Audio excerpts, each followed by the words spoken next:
पहिल्या भागात। आणि यानंतर आपण वळूयात पुढच्या बातमीकडे। राडा, वादावादी, हाणामारी आणि गोंधळात काल नगर परिषद आणि नगरपंचायतींच्या निवडणुका पार पडल्या।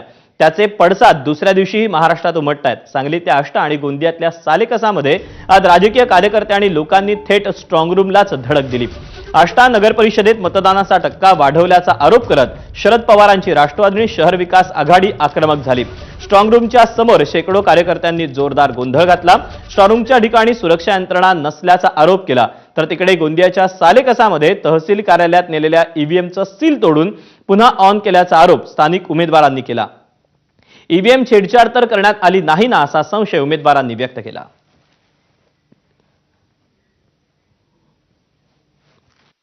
पोर्टलवरनं सुद्धा आता ही लिस्ट आम्हाला सगळ्यांना मिळाली। हे पूर्णपणानं चुकीचं आहे। एकूण मतदारसंख्या यामध्ये दाखवल्या 33,328।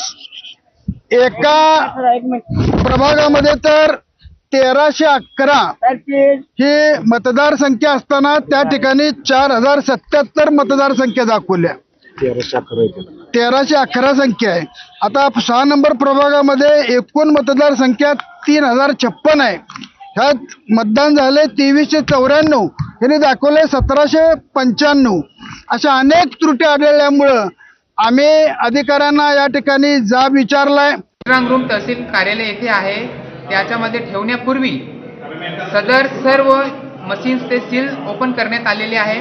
कारण सांगितण्यात आले का की आम्हाला वरचे आदेश आहे, पण आम्ही तिथे जे वरचे आदेश बघितले तर तो आदेश स्ट्रॉंग रूमचा नव्हता, ते आदेश त्या मतदान केंद्राचा होता। ये जो सारी प्रक्रिया सारी एकदम लोकतंत्र का गला घोटने वाली है।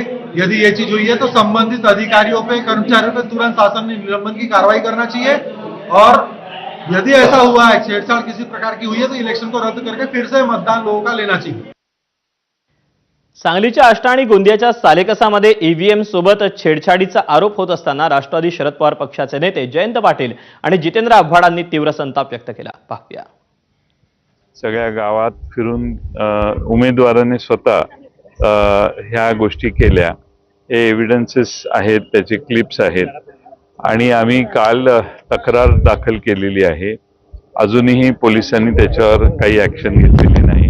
अंधश्रद्धा निर्मूलनाचा कायदा आहे आणि अंधश्रद्धा निर्मूलनाच्या कायद्याखाली त्याच्यावर ऍक्शन घेतली पाहिजे, पण आचारसंहितेचा भंग देखील होतो। कारण 10 नंतर, रात्री 10 नंतर असं गावात फिरणं, एकटं फिरणं आणि अशा गोष्टी करणं हे सगळे आचारसंहितेचा भंग आहे। आणि ते बरोबर आहे, कारण का तिथे मतदानच्या टक्केवारीमध्येच घोटाळा आढळला आहे आणि त्याच्यामुळे तिथे सुरक्षा व्यवस्था नव्हती, स्ट्रॉंग रूमच्या बाहेर काहीच नव्हतं। त्यामुळे आक्षेप घेऊन कार्यकर्ते आक्रमक झालेत आणि कार्यकर्ते भडकणार ना, शेवटी सगळी मेहनत पाण्यात जाणार दिसतंय। आणि ह्या चोरी, ह्या सरकारी यंत्रणेचा वापर करायचा आणि त्याच्यातनं हे घोटाळे करायचे, हे काय बरोबर नाही। आणि यानंतर आपण पुन्हा एकदा गोंदियात जाऊयात। गोंदियातल्या